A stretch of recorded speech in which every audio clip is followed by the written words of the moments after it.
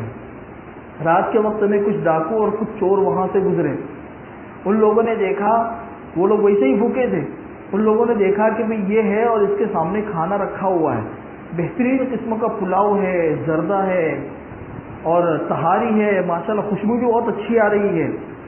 اب وہ لوگ وہاں سے گزرے تو ان لوگوں نے سوچا کہ چلو بھائی مال ملیدہ مل گیا ہے، کھاتے ہیں، لیکن ان لوگوں کو یہ احساس ہو گیا کہ کہیں ایسا تو نہیں ہے کہ ہم لوگوں کو مارنے کے لیے اس میں زہر ڈالا گیا ہو اور کھانا یہاں پہ رکھ دیا گیا ہو۔ تو ڈاکو لوگ آئے اور ان لوگوں نے اس سے کہا کہ بھائی چل کھانا کھا، ہمارے سامنے کھانا کھائے گا تو پتہ چل جائے گا کہ اس میں زہر ہے یا نہیں ہے، اندازہ لگ جائے گا۔ تو اس نے منع کیا کہ بھائی میں تو متوکل ہوں، میں تو بہت بھروسہ کرنے والا ہوں، مقدر میں ہوگا تو جائے گا لقمہ اندر۔ تو ان لوگوں نے اور سختی کے ساتھ کہا کھانا کھا جلدی، اس نے کہا کہ بھائی میں نہیں کھاتا۔ ان لوگوں نے 2-3 لگائی اس کو، کھا جلدی، اس نے پھر بھی سمجھا کہ مجھے نہیں کھانا، اسے مار مار کر کھلایا، مار مار کر کھلایا اس کو کہ چل جا کھا جلدی۔ اب ان لوگوں کو تو چیک کرنا تھا کہ بھائی کھانے کے اندر زہر تو نہیں ہے۔ جب اس کا پیٹ اچھا خاصا بھر گیا اور ان لوگوں کو اطمینان ہو گیا کہ اس میں زہر نہیں ہے تو بقیہ کھانا وہ لوگ کھا کے نکل گئے۔ اب یہ صاحب جو تھے یہ دوبارہ آئے مسجد میں، وہی امام صاحب جو ہے نا وہ بیان کر رہے تھے، روزانہ کے جیسے سلسلہ وار بیان ہوتا ہے تو ویسا بیان ہو رہا ہوگا۔ اب مولانا صاحب نے پھر سے وہی بات توکل کی دہرائی کہ بھئی اللہ کی ذات پہ بھروسہ کرو، اللہ غیب سے روزی پہنچانے والے ہیں، یہ ہے وہ ہے۔ تو بیچ مجمع میں وہ حضرت کھڑے ہو گئے کہ مولانا صاحب ادھوری باتیں مت کرو، ساتھ ساتھ میں یہ بھی کہو کہ مار کھا کے تم کو کھانا پڑے گا، ہاں مار کھا کے تمہیں کھانا پڑے گا، مار کھائے بغیر نہیں ملے گا۔ تو توکل کہتے ہیں اللہ کی ذات سے بھروسہ کرنا، لیکن پہلے اسباب اختیار کرو پھر اس کے بعد اللہ کی ذات پہ بھروسہ کرو۔ ایک انسان بیمار ہے، وہ علاج نہیں کرواتا، ارے بھئی علاج کروا، بھئی اللہ صحت دینے والے ہیں، اللہ شفا دینے والے ہیں، بھئی اللہ صحت اور شفا دینے والے ہیں، لیکن ہماری شریعت نے پہلے اسباب اختیار کرنے کا مکلف بنایا ہے۔ آپ ڈاکٹر کے پاس جائیے، دوائی استعمال کیجئے، ساتھ ساتھ میں آپ صدقہ کیجئے، اللہ سے دعا مانگیے، یہ ظاہری اور دینی اسباب ہے، ان کو اختیار کرو، پھر اس کے بعد اللہ کی ذات پہ بھروسہ کرو کہ اللہ نے اگر مقدر میں رکھا ہوگا تو ان اسباب کو اختیار کرنے کے بعد مجھے شفا ملے گی، اور اگر مقدر میں نہیں ہوگا تو اسباب اختیار کرنے کے بعد بھی شفا نہیں ملے گی۔ یہ ہے توکل اور اللہ کی ذات پہ بھروسہ۔ ایک انسان کو اولاد چاہیے، اب وہ یہ کہے کہ بھئی اللہ تبارک و تعالیٰ نے حضرت مریم کو بغیر شوہر کے بچہ دے دیا، حضرت آدم علیہ السلام پر حضرت آدم علیہ السلام کو بغیر کسی ظاہری اسباب کے اللہ تبارک و تعالیٰ نے بیوی دے دی، تو بھئی اللہ تعالیٰ مجھے بھی اس طرح دینے پہ قادر ہے۔ تو یہ اللہ تبارک و تعالیٰ کی قدرت ہے، ورنہ اللہ تبارک و تعالیٰ کی سنت یہ ہے جس کے مطابق اللہ دنیا کے نظام کو چلا رہے ہیں کہ ظاہری تدبیر اختیار کرو، شادی کرو، پھر اس کے بعد اللہ کی ذات پہ بھروسہ کرو کہ بھئی اللہ نے مقدر میں رکھا ہوگا تو اولاد ملے گی، مقدر میں نہیں ہوگا تو نہیں ملے گی۔ تو یہ ہے اصل توکل کا مطلب۔ تو حضرت جبریل علیہ السلام نے بھی سوراخ کیا اور وہاں سے جانور کو باندھ دیا۔ اب جانور کو باندھنے کے بعد اب یہ لوگ دروازے سے اندر داخل ہونے شروع ہوئے۔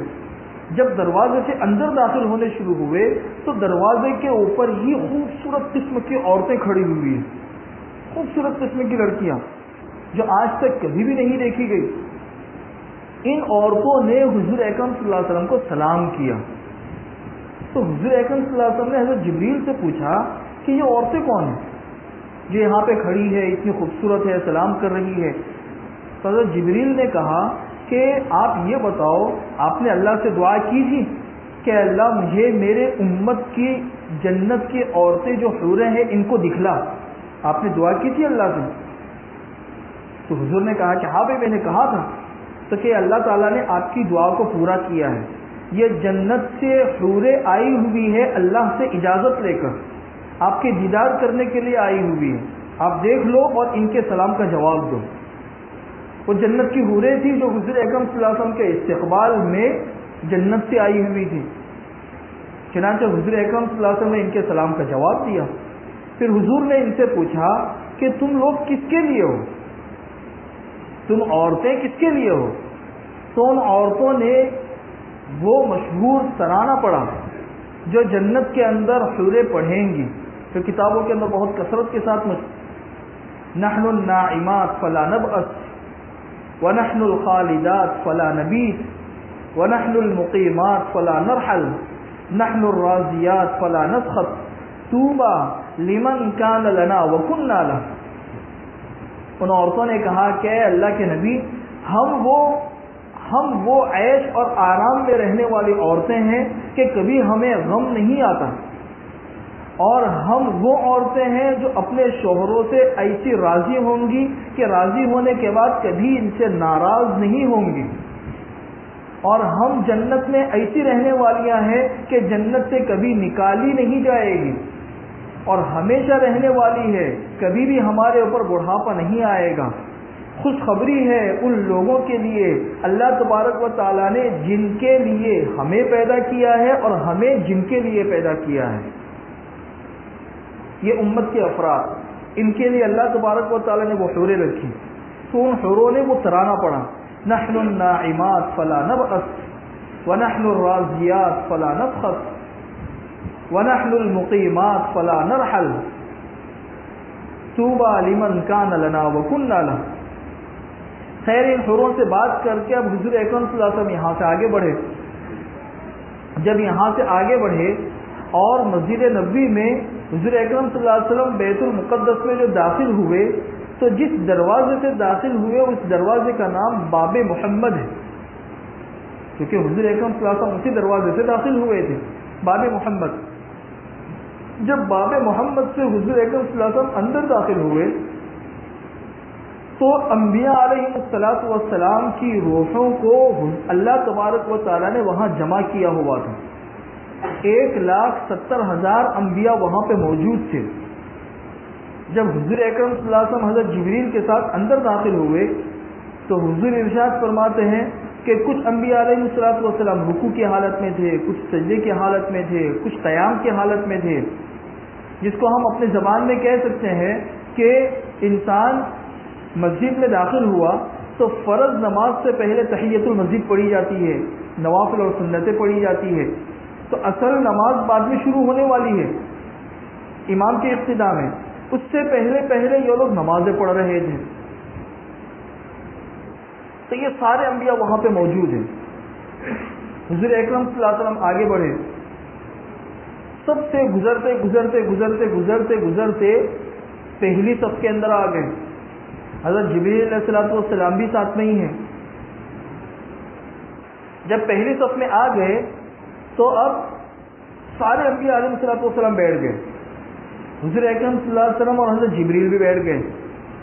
اب اذان دی گئی, ایک فرشتے نے اذان دی. جب اذان ہو چکی تو اذان ہونے کے بعد اب اقامت ہو گئی. جس طرح اذان ہوتی ہے, اذان کی تھوڑی دیر کے بعد اقامت ہوتی ہے. اب جب اقامت ہو گئی تو اب اقامت ہونے کے بعد اب انتظار ہے کہ بھی آگے نماز پڑھانے کے لیے کون آگے بڑھے گا. حضرت جبریل نماز پڑھائیں گے یا کوئی دوسرے نبی نماز پڑھائیں گے, کون نماز پڑھائے گا؟ سب انتظار کر رہے ہیں. اقامت ہو چکی ہے, اب آگے کون بڑھے؟ حضرت جبریل علیہ الصلوۃ والسلام نے حضور اکرم صلی اللہ علیہ وسلم سے ارشاد فرمایا کہ حضرت آپ آگے بڑھیے, یہ مقام اللہ تبارک و تعالیٰ نے آپ کے لیے رکھا ہے اور آج یہاں آپ کو امامت کروانی ہے. یہ مقام اللہ تعالیٰ نے آپ کے لیے رکھا ہے, آپ آگے بڑھیے. چنانچہ حضور اکرم صلی اللہ علیہ وسلم آگے بڑھے اور آگے بڑھ کر حضور اکرم صلی اللہ علیہ وسلم نے نماز پڑھائی اور حضور اکرم صلی اللہ علیہ وسلم کے پیچھے نماز پڑھی تمام انبیاء علیہ الصلوۃ والسلام نے. اللہ تبارک و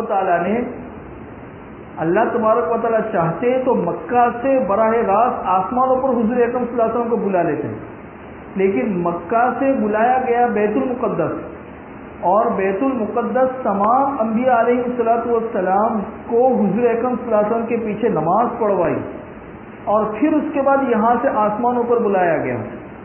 میں نے تیسرے دن بتا دیا تھا آپ لوگوں کو کہ اس میں ایک اشارہ تو اس بات کی طرف تھا کہ یہ جو محمد ہے یہ تمام انبیاء کے سردار ہے. 1,70,000 انبیاء جتنے بھی دنیا کے اندر آئے ہیں ان سب کے یہ سردار ہیں اور ان سب کے یہ امام ہیں. اور دوسرا اشارہ اس بات کی طرف تھا کہ اس وقت آسمانی جو قومیں تھیں، مذہبی قومیں، بڑی بڑی دو قومیں تھیں، عیسائیت اور یہودیت. عیسائیت جو ہے وہ حضرت عیسیٰ علیہ السلام کو ماننے والے تھے، اور یہودیت جو ہے یہود یہ حضرت موسیٰ علیہ السلام کو ماننے والے تھے. تو حضرت موسیٰ علیہ السلام سے لے کر حضور اکرم صلی اللہ علیہ وسلم تک جتنے انبیاء بنی اسرائیل گزرے ہیں ہزاروں کی تعداد میں، تو بنی اسرائیل کو یہ تھا کہ آخری نبی بھی ہم میں ہی آنے والے ہیں، اور خاتم الانبیاء جو ہے وہ بھی بنی اسرائیل میں ہی آئیں گے، اور قیامت تک ہماری ہی سرداری چلے گی. تو اللہ تبارک و تعالیٰ نے تمام انبیاء بنی اسرائیل کو حضور اکرم صلی اللہ علیہ وسلم کی اقتداء میں نماز پڑھوا کر ان یہودیوں سے بتا دیا کہ اب جو ہے بیت المقدس کی سرپرستی اور بیت المقدس کی تولیت اب تک تمہارے ہاتھ میں تھی، اب محمد اور اس کے ماننے والوں کی سپرد کر دی جا رہی ہے. تم لوگوں نے اس بیت المقدس کی پرواہ نہ کی، اس بیت المقدس کی عظمت نہ کی، اور اس بیت المقدس کے ساتھ بہت برا سلوک کیا، تو اب یہ بیت المقدس جو ہے یہ محمد اور اس کے ماننے والوں کے حوالے کیا جا رہا ہے. جس طریقے سے کعبہ کو ہم فتح مکہ کے بعد ان کے سپرد کریں گے، اسی طریقے سے بیت المقدس کو بھی ہم ان کے سپرد کریں گے. یہ اللہ تبارک و تعالیٰ نے ان لوگوں کو بتا دیا. اب نماز پوری ہو گئی. جب نماز پوری ہو گئی تو حضور اکرم صلی اللہ علیہ وسلم کھڑے ہوئے. حضور اکرم صلی اللہ علیہ وسلم کھڑے ہوئے تو حضرت جبریل علیہ السلام نے حضور اکرم صلی اللہ علیہ وسلم کے سامنے بطور مہمان نوازی کے ایک روایت کے مطابق 3 پیالے اور ایک روایت کے مطابق 4 پیالے پیش کیے کہ حضرت آپ بہت تھک گئے ہیں، یہ آپ لے لیجئے. ایک پیالے میں تو پانی تھا، دوسرے پیالے کے اندر دودھ تھا، اور تیسرے پیالے کے اندر شراب تھی، اور ایک دوسری روایت کے مطابق چوتھا پیالہ بھی پیش کیا، اس کے اندر شہد تھا. کتنے پیالے ہو گئے بھائی؟ 4. ایک میں پانی ہے، دوسرے میں دودھ ہے، تیسرے میں شراب ہے، اور چوتھے میں شہد ہے. اگر کسی کو یہ اشکال ہو کہ بھئی شراب کیوں پیش کی گئی، شراب تو حرام ہے، تو آپ لوگوں کو یہ بات سمجھ میں آنی چاہیے، یہ بات پتہ چلنی چاہیے کہ ابتدائے اسلام میں شراب حلال تھی، شراب کی حرمت بعد میں نازل ہوئی ہے. تو گویا کہ اس وقت شراب بھی شہد، پانی اور دودھ ہی کی طرح ایک غذا تھی. آ رہی بات سمجھ میں؟ تو اس وقت حرام نہیں ہوئی تھی. اس وجہ سے حضور اکرم صلی اللہ علیہ وسلم کے سامنے یہ چاروں کے چاروں چیزیں پیش کی گئی. حضور اکرم صلی اللہ علیہ وسلم نے ان چاروں کے اندر سے دودھ کو اختیار کر لیا اور دودھ کو پی لیا. حضرت جبریل علیہ السلام نے ارشاد فرمایا کہ حضرت آپ نے فطرت کو قبول کیا ہے، آپ کی امت جو ہے بالکل فطرت کے اوپر رہے گی، فطرت کے اوپر. اگر آپ نے پانی والے پیالے کو اختیار کر لیا ہوتا تو آپ کی امت کے اوپر سیلاب آتا اور سیلاب کے اندر یہ امت غرق ہو جاتی. اور اگر آپ نے شراب کو اختیار کر لیا ہوتا تو امت گناہوں کے اندر غرق ہو کے ختم ہو جاتی. شہد کو اختیار کیا ہوتا تو دنیا کی محبت میں پھنس کے یہ امت ختم ہو جاتی. لیکن آپ نے دودھ کو اختیار کیا ہے تو آپ نے فطرت کو اختیار کیا ہے. آپ کی امت سیدھے راستے کے اوپر رہے گی. کوئی بھی آپ کی امت کو سیدھے راستے سے ہٹانے کی کوشش کرے گا، لیکن ہر زمانے میں ایسی جماعتیں پیدا ہوتی رہے گی جو امت کو سیدھے راستے کے اوپر رکھے گی. امت مکمل گمراہی کے اوپر جمع نہیں ہو سکتی. اسی لیے حضور اکرم صلی اللہ علیہ وسلم نے یہ ارشاد فرمایا ہے کہ لا تجتمع امتی علی الضلالہ، کہ میری امت اجتماعی طور پر گمراہی کے اوپر کبھی بھی جمع نہیں ہو سکتی ہے. جس طریقے سے آج یہودیت اور عیسائیت مکمل اپنی مذہبی تعلیمات کو بھول چکے ہیں، مکمل ان کی کتابوں کے اندر بھی مکمل تحریف ہو چکی ہے، اور ان کے انبیاء علیہ السلام نے ان کو آسمانی جو احکامات دیے تھے ان سے اجتماعی طور پر مکمل وہ ہٹ چکے ہیں. لیکن میری امت قیامت تک کبھی بھی اجتماعی طور پر گمراہ نہیں ہو سکتی. ہاں افراد گمراہ ہو سکتے ہیں کہ یہ گمراہ ہو گیا، قومیں گمراہ ہو سکتی ہے کہ یہ قوم گمراہ ہو گئی، یہ خاندان گمراہ ہو گیا، نہیں، یہ تو ہو سکتا ہے، لیکن اجتماعی طور پر پوری دنیا میں بسنے والے سارے مسلمان متفقہ طور پر گمراہی کی طرف چلے جائیں، ایسا نہیں ہو سکتا. لا تجتمع امتی علی الضلالہ، اللہ تبارک و تعالیٰ میری امت کو کبھی بھی گمراہی کے اوپر جمع نہیں کرے گا. خیر، جب حضور اکرم صلی اللہ علیہ وسلم نے دودھ والا پیالہ اختیار کیا اور دودھ پی لیا تو اب فرشتے آئے جو آسمانوں کے اہم ذمہ دار فرشتے تھے، آسمانوں کے اہم بڑے بڑے فرشتے تھے، وہ آئے. حضرت جبرائیل علیہ السلام نے ارشاد فرمایا کہ محمد تمہیں پتہ ہے کہ تم نے کن کن لوگوں کی امامت کی ہے اور تمہارے پیچھے کن کن لوگوں نے نماز پڑھی ہے؟ تو حضور اکرم صلی اللہ علیہ وسلم نے ارشاد فرمایا کہ آپ بتاؤ. حضرت جبریل نے کہا کہ آپ کے پیچھے جتنے دنیا میں انبیاء آئے ہیں سارے انبیاء نے نماز پڑھی ہے، اور آسمان اور زمین کے اہم فرشتے اللہ تبارک و تعالیٰ سے اجازت لے کر آئے اور انہوں نے بھی آپ کے پیچھے نماز پڑھی ہے. چنانچہ کتابوں میں آتا ہے کہ جب اذان ہو چکی، اقامت شروع ہو گئی تو آسمان اور زمین کے درمیان کا پورا خلا بھر گیا فرشتوں سے جو حضور اکرم صلی اللہ علیہ وسلم کے پیچھے نماز پڑھنے کے لیے آئے تھے، سارا خلا بھر گیا. اور جنت سے کچھ حوریں آئی تھی، انہوں نے بھی آپ کے پیچھے نماز پڑھی. حضور اکرم صلی اللہ علیہ وسلم نے اللہ تبارک و تعالیٰ کا شکر ادا کیا. پھر کچھ فرشتے آئے، انہوں نے حضرت جبریل سے پوچھا کہ جبریل یہ آپ کے ساتھ کون ہے جنہوں نے نماز پڑھائی؟ یہ آپ کے ساتھ کون ہے جنہوں نے نماز پڑھائی؟ تو حضرت جبریل نے تعارف کروایا کہ یہ محمد ہے جو آخری نبی ہے، خاتم الانبیاء ہے، تمام انبیاء علیہ الصلوۃ والسلام کے سردار ہیں. تو ان فرشتوں نے پوچھا کہ کیا ان کو یہاں پہ بلایا گیا ہے؟ آگے آسمانوں کا جب تذکرہ آئے گا نا کہ حضور اکرم صلی اللہ علیہ وسلم آسمانوں پر گئے تو کیا کیا واقعات پیش آئے، تو اس میں بھی یہ چیز آئے کہ وہاں آپ لوگوں کو سمجھاؤں گا. فرشتوں نے پوچھا کہ اوقت ارسل الیہ، کیا ان کو بلایا گیا ہے، کیا ان کو آسمانوں پر بلایا گیا ہے؟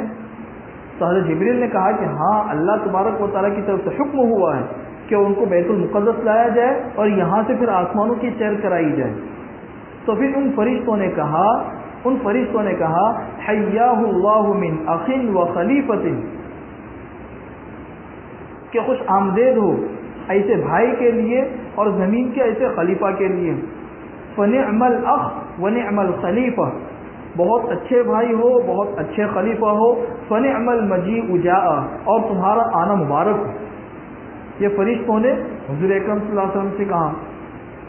خیر، جب فرشتوں سے ملاقات ہو گئی تو اب پروگرام شروع ہوا. کیا شروع ہوا بھائی؟ پروگرام. آپ نے دیکھا ہوگا نا کہ دنیا کے اندر پروگرام ہوتے ہیں، دینی مجلسیں ہوتی ہے، دنیاوی مجلسیں ہوتی ہے، اسٹیج لگتے ہیں، اسٹیج کے سامنے ساری پبلک بیٹھی ہوئی ہوتی ہے، اسٹیج کے اوپر ایک ایک مقرر آ کے اپنی اپنی باتیں پیش کرتا ہے، ہوتا ہے نا. تو اس طریقے سے اسٹیج لگا، سارے انبیاء، فرشتے اور حوریں یہ سارے کے سارے سامنے ہیں اور اسٹیج لگا. اب اسٹیج لگنے کے بعد استقبالیہ شروع ہوا. اصل مہمان تو حضور اکرم صلی اللہ علیہ وسلم ہے، لیکن جو اصل بڑا مہمان ہوتا ہے تو بڑے مہمان کے آنے سے پہلے کچھ مہمان جو ہے وہ اپنے اپنے تاثرات پیش کرتے ہیں اس مجلس کے سلسلے میں. چنانچہ سب سے پہلے دعوت دی گئی حضرت ابراہیم علیہ السلام کو. حضرت ابراہیم علیہ السلام تشریف لائے. حضرت ابراہیم علیہ السلام سے کہا گیا کہ بھئی دیکھو یہ سارے انبیاء موجود ہیں اور سب سے بڑے مہمان محمد صلی اللہ علیہ وسلم بھی موجود ہے، آپ جو ہے اللہ کی تعریف بیان کرو. آپ کن الفاظ میں اللہ کی تعریف بیان کرتے ہو؟ تو حضرت ابراہیم علیہ السلام نے اللہ کی تعریف بیان کی اور اللہ کی تعریف بیان کرتے ہوئے ارشاد فرمایا الحمدللہ الذی اتخذنی خلیلا، تمام تعریفیں اس اللہ کے لیے ہے جس نے مجھے اپنا دوست بنایا. وَأَعْطَانِي مُلْكًا عَظِيمًا، اور اللہ تبارک و تعالیٰ نے مجھے بہت بڑی حکومت دی. بہت بڑی حکومت کا مطلب کیا ہے کہ جتنے انبیاء آئے ہیں حضرت ابراہیم علیہ السلام کو ابو الانبیاء کہا جاتا ہے، تمام انبیاء کے والد. حضرت آدم علیہ السلام تو ابو البشر ہے، ساری انسانیت کے والد ہیں. لیکن حضرت ابراہیم علیہ السلام ابو الانبیاء ہیں، تمام انبیاء علیہ السلام کے والد ہیں. ان کی نسل میں کئی انبیاء اللہ تعالیٰ نے پیدا کیے. تو تمام تعریفیں اس اللہ کے لیے ہے جس نے مجھے اپنا دوست بنایا، اور تمام تعریفیں اس اللہ کے لیے ہے جس نے مجھے بہت بڑی حکومت دی. وَأَنْقَذَنِي مِنَ النَّارِ، اور تمام تعریفیں اس اللہ کے لیے ہے جس نے مجھے آگ سے نجات دی، آگ سے نجات دی.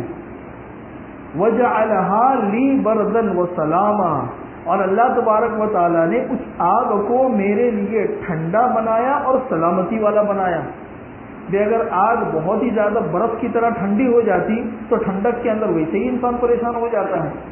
تو آگ کو ٹھنڈا بھی بنا دیا اور نارمل طریقے سے ٹھنڈا رکھا کہ اس ٹھنڈک کے اندر میں رہ سکتا تھا، اس ٹھنڈک کے اندر میں رہ سکتا تھا. تو یہ حضرت ابراہیم علیہ السلام نے اللہ کی تعریف بیان کی. وَجَعَلَنِي أُمَّةً قَانِتًا يُؤْتَمُّ بِي، اور اللہ تبارک و تعالیٰ نے مجھے ایک ایسا فرد بنایا اور ایسا سردار بنایا کہ رہتی دنیا تک میری اقتدا کی جائے گی، رہتی دنیا تک میری اقتدا کی جائے گی.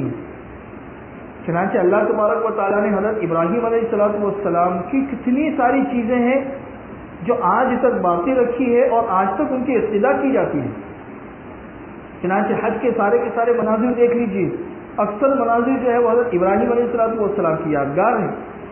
اسی طریقے سے دین اسلام کے جتنے احکامات ہیں، دین اسلام کے جتنے احکامات ہیں، تو علماء کرام کے نزدیک ان تمام چیزوں کی بنیاد رکھنے والے حضرت ابراہیم علیہ السلام ہیں، اور اس کی تجدید کرنے والے حضور اکرم صلی اللہ علیہ وسلم ہیں. اس وقت تو ساری دنیا شرک کے اندر ڈوب چکی تھی. توحید سب سے پہلے پیش کرنے والے ابراہیم علیہ السلام ہیں. چنانچہ یہ توحید ہی ایسی ہے کہ آج تک اس کی ابتدا کی جاتی ہے. تو ایسے ہزاروں احکامات ہیں کہ جن میں ابراہیم علیہ السلام کی ابتدا کی جاتی ہے. تو یہ ابراہیم علیہ السلام نے اللہ کی تعریف بیان کی.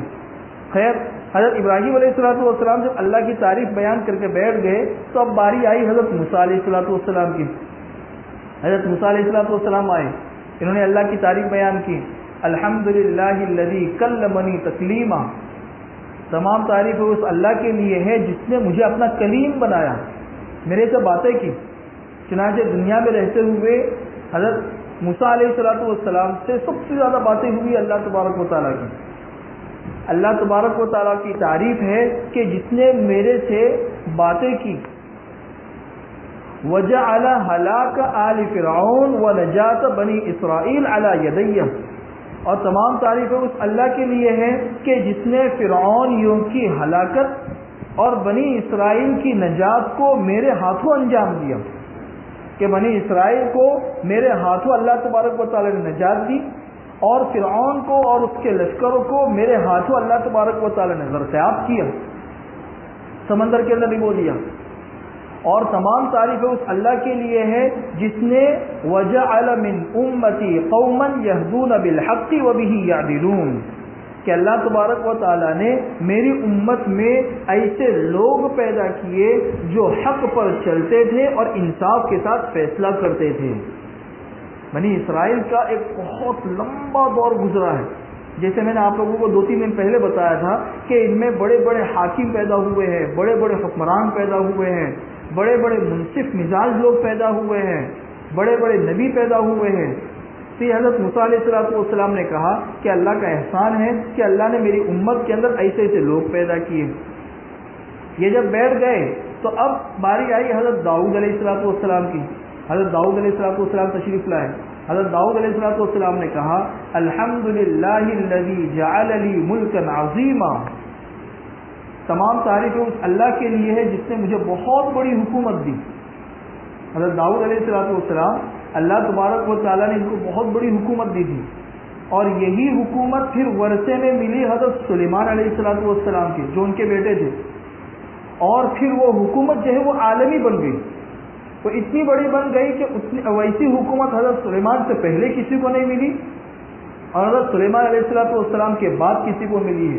اتنی بڑی حکومت کسی کو نہیں ملی.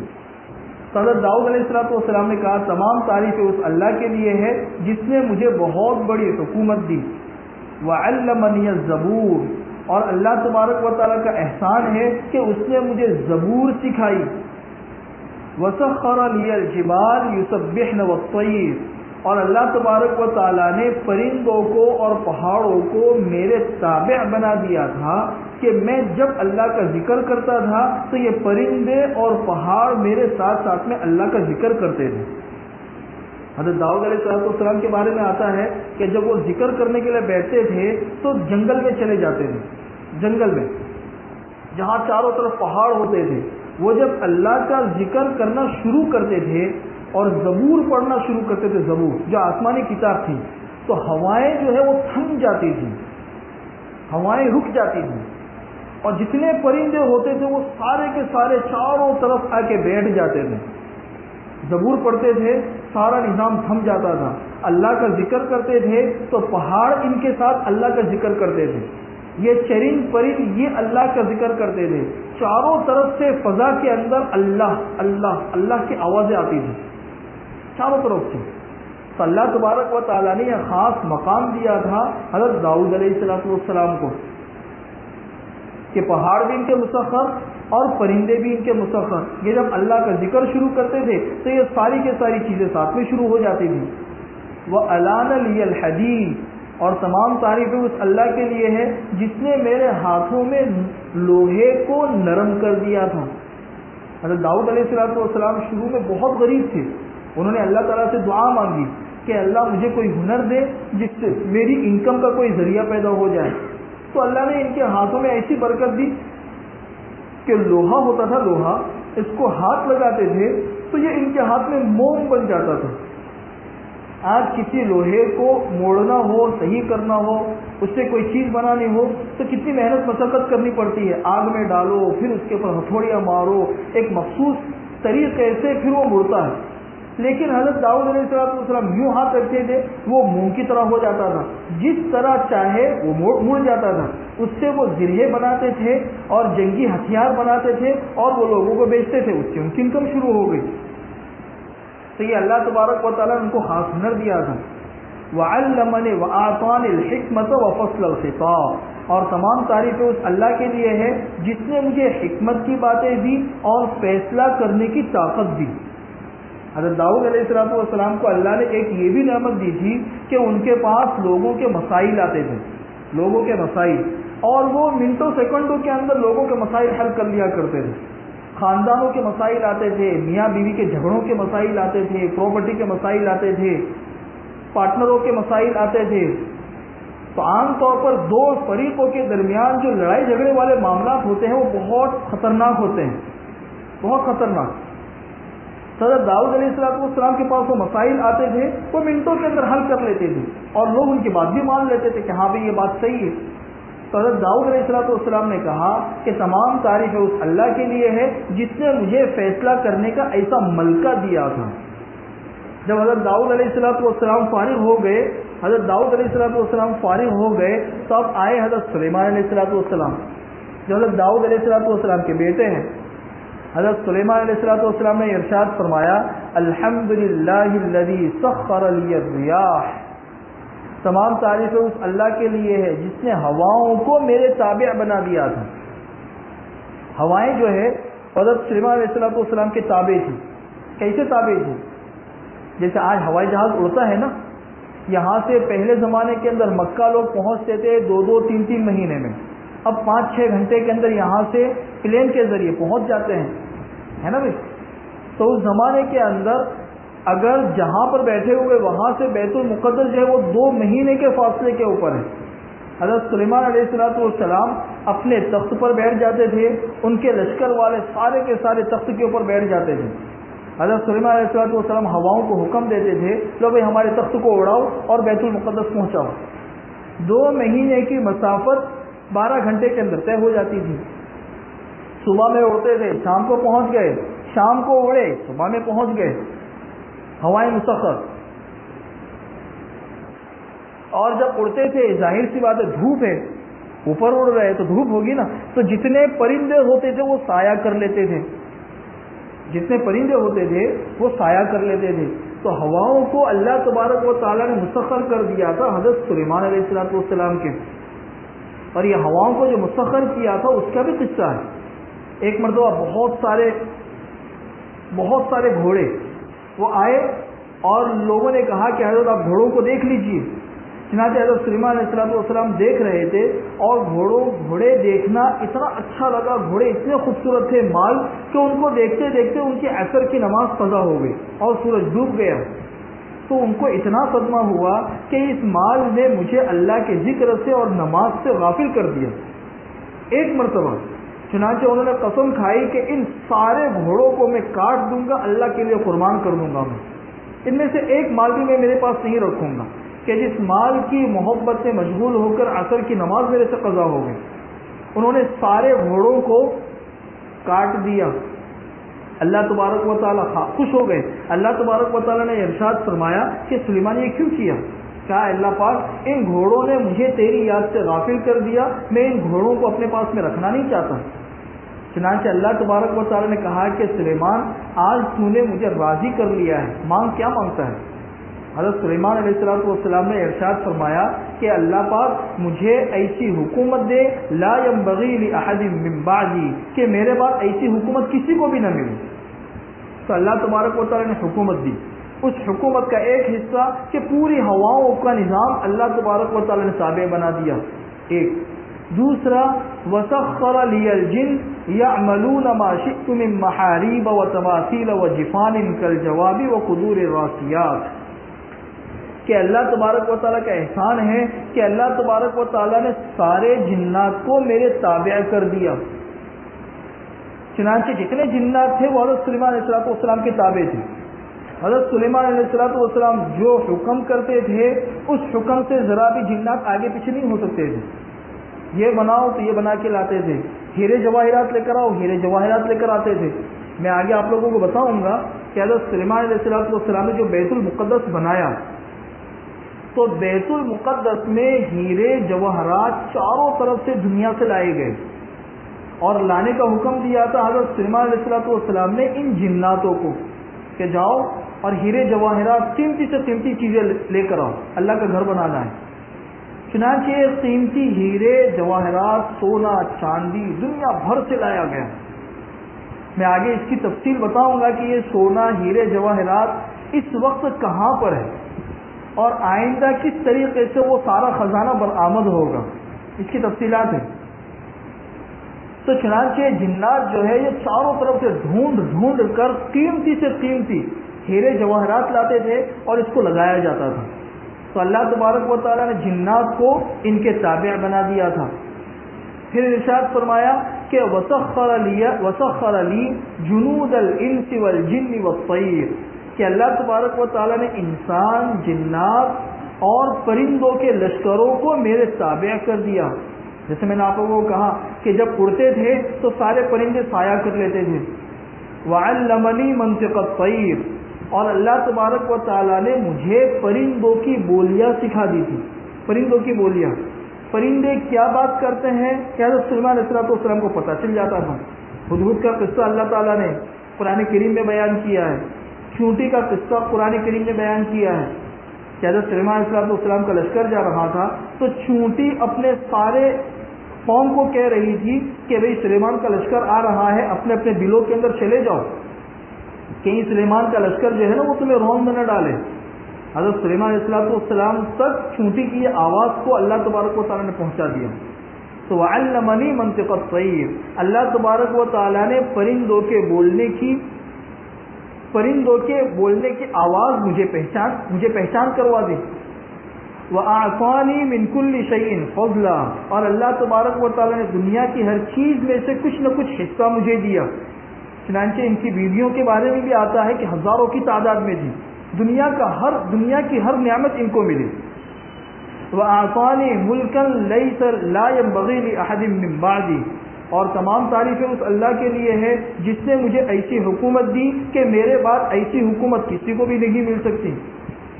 وجعل ملکی ملکا لیس فیہ حساب، اور اللہ تبارک و تعالیٰ نے مجھے ایسی حکومت دی کہ اس حکومت کا کل قیامت کے میدان میں مجھ سے کوئی حساب نہیں لیا جائے گا۔ اللہ نے حکومت بھی دی اور حساب بھی معاف کر دیا۔ یہ ساری تعریف کرنے کے بعد جب حضرت سلیمان علیہ السلام بیٹھ گئے تو اب کھڑے ہوئے حضرت عیسیٰ علیہ السلام۔ حضرت عیسیٰ علیہ السلام نے کھڑے ہو کر اللہ کی تعریف بیان کی اور یہ ارشاد فرمایا الحمدللہ الذی جعلنی کلمۃ، اللہ تبارک و تعالیٰ کا احسان ہے کہ جس نے مجھے اپنے ایک کلمے سے پیدا کیا۔ دنیا میں تو عام طور پر انسان جو ہے ایک فطری نظام سے پیدا ہوتا ہے، لیکن اس فطری نظام سے ہٹ کر اللہ نے مجھے مخصوص صرف اپنے کلمے سے پیدا کیا کہ پیدا ہو جا، میں پیدا ہو گیا۔ وجعل مثلی کمثل آدم خلقہ من تراب ثم قال له کن فیکون، اور اللہ تبارک و تعالیٰ نے مجھے آدم علیہ السلام جیسا بنایا کہ آدم علیہ السلام کے پتلے کو اللہ نے بنایا اور صرف اتنا کہا کہ پیدا ہو جاؤ، وہ پیدا ہو گئے۔ تو ایسے ہی اللہ تبارک و تعالیٰ نے مجھے اپنے ماں کے پیٹ کے اندر رکھا اور پیدا ہو جا کہا، فوراً میں پیدا ہو گیا۔ کہ حضرت عیسیٰ علیہ السلام نے ارشاد فرمایا کہ وجعلنی ابرئ الاکمہ والابرص باذنہ، کہ تمام تعریفیں اس اللہ کے لیے ہے جس نے مجھے مردوں کو زندہ کرنے کی طاقت بخشی اور بیماروں کو صحت دینے کی طاقت بخشی۔ وجعلنی اخلق من الطین کہیئۃ الطیر فانفخ فیہ فیکون طیرا باذنہ، اور اللہ تبارک و تعالیٰ نے مجھے یہ قوت بھی بخشی کہ میں ایک پرندے کی شکل بناتا تھا اور پرندے کی شکل بنانے کے بعد کہتا تھا کہ اللہ کے حکم سے زندہ ہو جا، وہ زندہ ہو جاتا تھا۔ یہ ساری صلاحیتیں اللہ تعالیٰ نے نصیب فرمائی۔ وعلمنی الکتاب والحکمہ، اور اللہ تبارک و تعالیٰ نے مجھے زبور نصیب فرمائی، اللہ تبارک و تعالیٰ نے مجھے انجیل نصیب فرمائی، وہاں کے علم دیے اللہ تبارک و تعالیٰ نے مجھے۔ وطہرنی ورفعنی، پھر اللہ تبارک و تعالیٰ کا احسان ہے کہ جس نے مجھے پاک کیا اور لوگوں کے شر سے بچایا اور مجھے آسمانوں کے اوپر زندہ اٹھا لیا۔ اس کی تفصیلات بھی آگے آئے گی۔ مجھے اللہ تبارک و تعالیٰ نے زندہ حالت میں آسمانوں پر اٹھا لیا کہ چاروں طرف سے لوگ آئے تھے حضرت عیسیٰ علیہ السلام کو قتل کرنے کے لیے، اللہ تبارک و تعالیٰ نے ان کو زندہ آسمان کے اوپر اٹھا لیا، زندہ۔ ابھی بھی وہ تیسرے آسمان کے اوپر ابھی بھی موجود ہے اور قیامت سے قریب وہ دنیا کے اندر تشریف لائیں گے۔ وَأَعَاذَنِي وَأُمِّي مِنَ الشَّيْطَانِ الرَّجِيمِ فَلَمْ يَكُنْ لِلشَّيْطَانِ عَلَيْنَا سَبِيلًا، اور اللہ تبارک و تعالیٰ نے مجھے اور میری امی کو شیطان کے شر سے بچایا اور شیطان کو ہمارے پر کوئی قابو نہیں دیا۔ یہ حضرت عیسیٰ علیہ السلام نے پوری اللہ کی تعریف بیان کر دی۔ جب یہ بھی فارغ ہو گئے، ایک ایک نبی آتے رہے، ہر ایک نے اپنے اپنے اعتبار سے، اخیر میں باری آئی حضور اکرم صلی اللہ علیہ وسلم کی۔ حضور اکرم صلی اللہ علیہ وسلم نے کہا آتے ہی کہ بھئی دیکھو کلکم اثنا علی ربکم وانی مثن علی ربی، کہ تم میں سے ہر ایک نے اپنے رب کی تعریف کی، اب میں اپنے رب کی تعریف بیان کروں گا۔ تم میں سے ہر ایک نے اللہ کی تعریف بیان کی، اب میں اللہ کی تعریف بیان کروں گا۔ چنانچہ حضرت حضور اکرم صلی اللہ علیہ وسلم نے ارشاد فرمایا الحمدللہ الذی ارسلنی رحمتا للناس والی کاف رحمتا للعالمین والی کافۃ للناس، کہ تمام تعریفیں اس اللہ کے لیے ہے کہ جس نے مجھے ساری دنیا کے لیے رحمت بنا کے بھیجا ہے، جس نے مجھے ساری دنیا کے لیے رحمت بنا کے بھیجا ہے اور مجھے ساری دنیا والوں کے لیے نبی بنا کے بھیجا ہے، کہ اب تک جتنے انبیاء آتے تھے وہ ساری دنیا کے لیے نہیں آتے تھے، مجھے قیامت تک کے لیے نبی بنا کے بھیجا ہے۔ وَأَنزَلَ عَلَيَّ الْفُرْقَانَ فِيهِ بَيَانٌ لِكُلِّ شَيْءٍ، اور تمام تعریفیں اس اللہ کے لیے ہے جس نے میرے اوپر ایک ایسی کتاب نازل فرمائی کہ جس میں ہر چیز کی وضاحت ہے، ہر حکم اس میں موجود ہے۔ وَجَعَلَ أُمَّتِي أُمَّةً وَسَطًا، اور اللہ تبارک و تعالیٰ نے میری امت کو ایک معتدل امت بنایا، میری امت کو ایک معتدل امت بنایا۔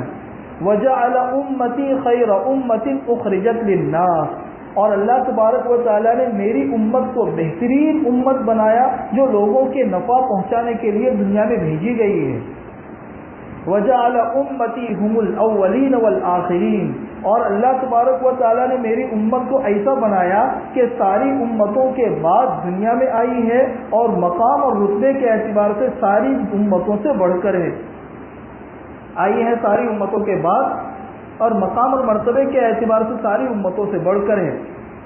وشرح لی صدری، اللہ تبارک و تعالیٰ نے میرے سینے کو کھول دیا۔ ووضع عنی وزری، اللہ تبارک و تعالیٰ نے میرے بوجھ کو ہلکا کر دیا۔ ورفع لی ذکری، اللہ تبارک و تعالیٰ نے میرے نام کو بہت بلند کیا۔ چنانچہ جہاں اللہ کا تذکرہ ہوتا ہے وہاں حضور اکرم صلی اللہ علیہ وسلم کا تذکرہ ہوتا ہے۔ وجعلنی فاتحا وخاتما، اور اللہ تبارک و تعالیٰ نے مجھے فاتح بنایا، میرے ہاتھوں پر اور میرے ماننے والوں کے ہاتھوں پر دنیا کے بڑے بڑے ممالک فتح ہوں گے، اور مجھے خاتم بنایا، سارے انبیاء علیہ الصلوۃ والسلام کا خاتم، سارے انبیاء علیہ الصلوۃ والسلام کے بعد، کہ حضور اکرم صلی اللہ علیہ وسلم کے بعد کوئی نبی نہیں۔ جب حضور اکرم صلی اللہ علیہ وسلم اللہ تبارک و تعالیٰ کی پوری تعریف سے فارغ ہو گئے تو حضرت ابراہیم علیہ الصلوۃ والسلام نے کہا کہ دیکھو تم میں سے ہر ایک نے اللہ کی تعریف بیان کی، اور محمد نے بھی اپنی تعریف بیان کی اللہ تبارک و تعالیٰ کی، لیکن اس کے جملوں کے اندر کیسی جامعیت ہے، اسی وجہ سے تم سب پر محمد کو فضیلت دی گئی ہے، اور تم سب سے بڑا درجہ محمد کا ہے، کہ اس کے الفاظ بہت گہرے ہیں، اور اس نے جو تعریف کی ہے وہ سب سے اچھی ہے۔ اب یہ استقبالیہ جو مجلس تھی وہ اب یہاں پر برخاست ہو گئی، ہر نبی اپنے اپنی جگہ پر چلا گیا۔ اب حضور اکرم صلی اللہ علیہ وسلم کی یہاں سے معراج کا سلسلہ شروع ہوا۔ میں نے آپ لوگوں کو بتایا تھا کہ مکہ مکرمہ سے بیت المقدس تک اس کو اسراء کہتے ہیں، جس کا تذکرہ سورہ بنی اسرائیل کے شروع کے رکوع کے اندر ہے۔ اب یہاں سے آسمانوں کا جو سفر شروع ہوگا اس کو معراج کہتے ہیں۔ معراج کا مطلب عروج، بلند ہونا۔ اس کا تذکرہ سورہ نجم کی شروع کی آیات کے اندر ہے۔ تو انشاءاللہ اب آگے سلسلہ شروع ہوگا معراج کا۔ اسی سلسلے میں سورہ بنی اسرائیل کے جو شروع کا رکوع ہے اس کی تھوڑی سی تفصیل کرنی ہے، جس میں بیت المقدس کے کچھ احوال بھی بیان کرنے ہیں، وہ انشاءاللہ کل آپ لوگوں کو بتا دوں گا میں، ٹھیک ہے؟ اور وہ سورہ بنی اسرائیل کے شروع کے رکوع کی تفسیر کرنے کے بعد پھر پرسوں سے معراج کا، کہ حضور اکرم صلی اللہ علیہ وسلم اوپر کس طریقے سے گئے، کون سے آسمان پر کیا کیا واقعات پیش آئے، اللہ تبارک و تعالیٰ کا دیدار کیسے ہوا، یہ ساری کی ساری تفصیل انشاءاللہ اپنے مقام پر آتی رہے گی۔ اللہ تبارک و تعالیٰ ہم سب کو صحیح سمجھ کر اس پر عمل کرنے کی توفیق نصیب فرمائے۔ آج ایک مسئلہ آپ لوگوں کو بتا دوں، لوگ جو مسائل پوچھتے ہیں نا اس میں سے ایک مسئلہ یہ بھی پوچھتے ہیں کہ جیسے ایک کمپنی ہے، اس کمپنی کے اندر مسلمان ملازمین بھی ہے اور غیر مسلم ملازمین بھی ہے، تو جب لنچ ہوتا ہے تو لنچ کے وقت میں سب بیٹھ کر کھانا کھاتے ہیں۔ کبھی کبھی تو ایسا ہوتا ہے کہ سب اپنا اپنا کھا لیتے ہیں، کبھی کبھی ایسا بھی ہوتا ہے کہ سب بیٹھ کر ایک ساتھ میں کھانا کھا لیتے ہیں۔ جب سب بیٹھ کر ایک ساتھ کھا لیتے ہیں تو ہر ایک دوسرے کا کھانا کھا لیتا ہے، تو مسئلہ یہ پیش آتا ہے کہ کسی غیر مسلم کے ساتھ بیٹھ کر کھانا کھانا جائز ہے یا نہیں، کسی غیر مسلم کا کھانا کھانا جائز ہے یا نہیں۔ اسی طریقے سے کسی غیر مسلم کو کھانے پر انوائٹ کر، کھانے پر بلانا، اس کی میزبانی کرنا، یہ جائز ہے یا نہیں۔ تو اس سلسلے میں یہ سمجھ لیجئے کہ کھانے کے اندر اصل یہ دیکھا جاتا ہے کھانا حلال ہے یا نہیں، کھانے والا اور کھلانے والا کیسا ہے اسے نہیں دیکھا جاتا، اس کی اتنی اہمیت نہیں ہے، خود کھانا کیسا ہے۔ اگر سامنے والے کا کھانا جو ہے وہ گوشت وغیرہ سے متعلق نہیں ہے، اس سے کہ گوشت ہے تو پھر اس میں یہ تفصیل آتی ہے کہ وہ شرعی طریقے پر ذبح ہوا ہے نہیں ہوا ہے، اس لیے گوشت سے متعلق جو بھی چیزیں ہو تو اسے تو نہیں کھانا۔ اس کے علاوہ ویجیٹیبل ہو، یا اسی طریقے سے چائے کے اوپر دعوت ہو گئی، ویجیٹیبل ہے یا گوشت سے ہٹ کر کوئی ایسی چیز ہے اور اس کا بنیادی کاروبار اور اس کی بنیادی انکم جو ہے وہ حلال ہے، تو اس کے ساتھ میں بیٹھ کر کھانا کھانے میں کوئی حرج نہیں ہے، اور اس کا کھانا کھانے میں بھی کوئی حرج نہیں ہے۔ حضور اکرم صلی اللہ علیہ وسلم سے یہ ثابت ہے، مسند احمد کی روایت ہے کہ ایک یہودی نے حضور اکرم صلی اللہ علیہ وسلم کو دعوت دی، ان یہودیا دعا النبی صلی اللہ علیہ وسلم الی خبز شعیرۃ، حضور اکرم صلی اللہ علیہ وسلم کو کھانے پر بلایا تو حضور اکرم صلی اللہ علیہ وسلم نے اس کی دعوت کو قبول کیا اور اس کے کھانے کو کھایا حضور اکرم صلی اللہ علیہ وسلم نے۔ اسی طریقے سے مختلف مواقع پر مدینہ منورہ میں مختلف جگہوں سے وفود آتے تھے، بنو نجران کے عیسائیوں کا وفد آیا تو ان کی میزبانی کی حضور اکرم صلی اللہ علیہ وسلم نے مسجد نبوی میں ان کو رکھا، اور کچھ صحابہ کرام کو مستقل ان کی میزبانی کے اوپر مقرر کیا حضور نے، جو روزانہ ان کے ساتھ میں بیٹھ کر کھانا کھاتے تھے۔ بدر کے قیدیوں کی ضیافت کی، ان کے ساتھ میں مل کر حضور اکرم صلی اللہ علیہ وسلم نے کھانا کھایا۔ اسی طرح عمرۃ القضاء کے موقع پر حضور اکرم صلی اللہ علیہ وسلم تشریف لے جا رہے تھے تو ام المؤمنین حضرت میمونہ سے نکاح ہوا، تو حضور نے اہل مکہ کو دعوت دی، دعوت ولیمہ، کہ آؤ بھائی ہمارے ساتھ میں کھانا کھاؤ۔ وہ آئے نہیں، وہ نہیں آئے دشمنی میں، لیکن حضور نے دعوت دی ان کو کہ بھائی تم آؤ اور ہمارے ساتھ میں آ کے کھانا کھاؤ۔ یہ اور اس کے علاوہ طائف والے آئے، طائف والوں کو حضور اکرم صلی اللہ علیہ وسلم نے رکھا، ثمامہ بن اسال آئے، تو نصرانی اور مشرکین کے وفود آتے تھے، حضور اکرم صلی اللہ علیہ وسلم ان کی میزبانی بھی فرماتے تھے اور ان کے ساتھ میں کھانا بھی کھاتے تھے۔ اس لیے اگر کوئی ایسی چیز ہے کہ سامنے والے کی انکم حلال ہے اور کھانا جو ہے وہ بھی حلال ہے تو پھر کھانے میں حرج نہیں ہے، اور ضیافت کرنے کے اندر بھی حرج نہیں ہے۔ دعا کر لیجیے۔ اللهم صل على محمد وعلى آل محمد كما صليت على إبراهيم وعلى آل إبراهيم إنك حميد مجيد ربنا ظلمنا أنفسنا وإن لم تغفر لنا وترحمنا لنكونن من الخاسرين ربنا لا تزغ قلوبنا بعد إذ هديتنا وهب لنا من لدنك رحمة إنك أنت الوهاب لا إله إلا الله الحليم الكريم سبحان الله رب العرش العظيم الحمد لله رب العالمين نسألك موجبات رحمتك وعزائم مغفرتك والغنيمة من كل بر والسلامة من كل إثم لا تدع لنا ذنبا إلا غفرته ولا هما إلا فرجته ولا دينا إلا قضيته ولا حاجة من حوائج الدنيا هي لك رضا ولنا فيها صلاح إلا قضيتها ويسرتها يا أرحم الراحمين اللهم إنا نسألك فعل الخيرات وترك المنكرات وحب المساكين وأن تغفر لنا وترحمنا وإذا أردت بقوم فتنة فتوفنا غير مفتونين وإذا أردت بقوم فتنة فتوفنا غير مفتونين اللهم إنا نسألك الهدى والتقى والعفاف والغنى اللهم آت نفوسنا تقواها وزكها أنت خير من زكاها أنت وليها ومولاها اللهم إنا نعوذ بك من علم لا ينفع ومن قلب لا يخشع ومن عين لا تدمع ومن دعوة لا يستجاب لها اللهم إنا نعوذ بك من زوال نعمتك وتحول عافيتك وفجاءة نقمتك ومن جميع سخطك اللهم إنا نعوذ بك من جهد البلاء ومن درك الشقاء ومن شماتة الأعداء ومن سوء المنظر وفجاءة الموت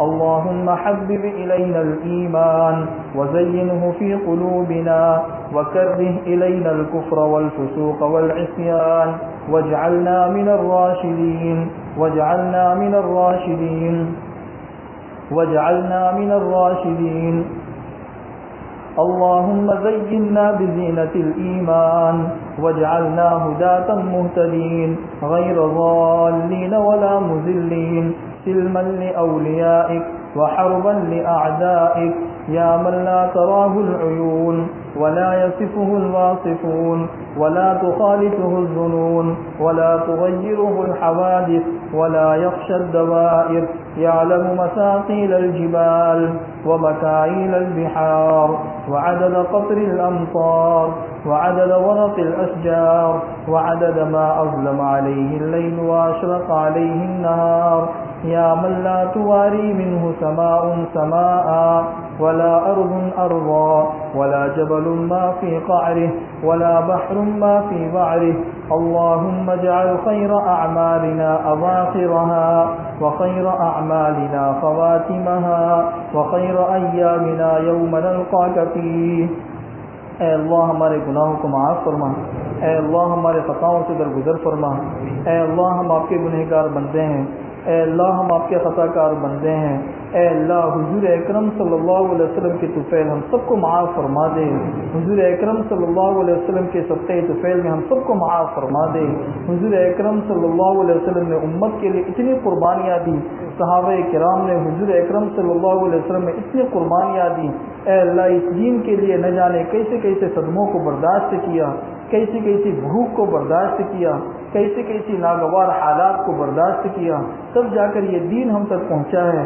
آج یہی دین ہمارے گھروں سے نکالا جا رہا ہے، آج یہی دین ہمارے گھروں سے نکل رہا ہے۔